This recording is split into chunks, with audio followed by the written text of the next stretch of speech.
অনেকে ভোটের রেজাল্ট মোবাইলে ঘরে বসে দেখতে অনেকে আগ্রহী। এই জন্য আপনাদের যা করতে হবে, সর্বপ্রথম প্লে স্টোর থেকে স্মার্ট ইলেকশন নামক এই অ্যাপটি ওপেন করে নিতে হবে। এই যে আমি দেখাচ্ছি কোন অ্যাপটি। এই যে অ্যাপটি আছে, এই অ্যাপটি আপনারা কি করবেন, এটা প্লে স্টোর থেকে ডাউনলোড করে নেবেন। নেওয়ার পরে এই অ্যাপটিতে ঢুকবেন।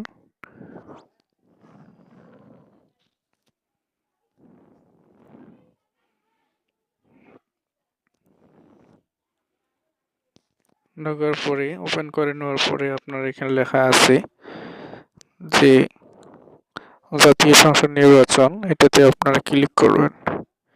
এই যে এটাতে আছে, এটাতে আপনারা ক্লিক করবেন। করার পরে দেন এখানে চলে যাবে। তারপর আপনাদের যে বিভাগ, সেই বিভাগটা এখানে সিলেক্ট করে দেবেন। তাহলে আমি রংপুর বিভাগ এখানে বাইর করব। এই যে রংপুর দিলাম। তারপর আসন আসবে রংপুর 2 আসন, 2 আসন দিলাম। তারপর এখানে ভোটের রেজাল্ট অটোমেটিকলি চলে আসবে, কিন্তু এখন পর্যন্ত আপডেট দেয়নি, এই কারণে আসে নাই। তো আমরা যদি বিগত নির্বাচনগুলো যাই, ওগুলো আপডেট আপনারা দেখতে পারবেন। তা আমি আপনাদেরকে দেখাই।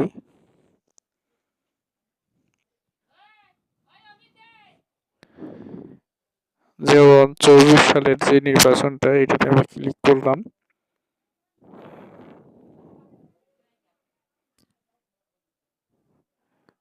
ঢাকা 1 আসনের ফলাফলটা আমি আপনাদেরকে দেখাই।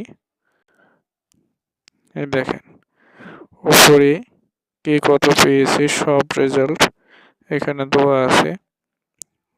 যে এটা হ্যাঁ, সবগুলো বাতিল কতগুলো হয়েছে, ভোটের সংখ্যা কতগুলো, ভোটের গণনা হয়েছে কতগুলো, সব ক্লিয়ার। এবং এই লোক এমপি হয়েছিল সব দেওয়া আছে। তো আপডেট আসলে আপডেট যখন আসবে সেখানে আপনারা ওই অ্যাপের মাধ্যমে পেয়ে যাবেন। আশা করি এই স্মার্ট ইলেকশন অ্যাপটি আপনারা ওপেন করে নেবেন। সকলকে ধন্যবাদ।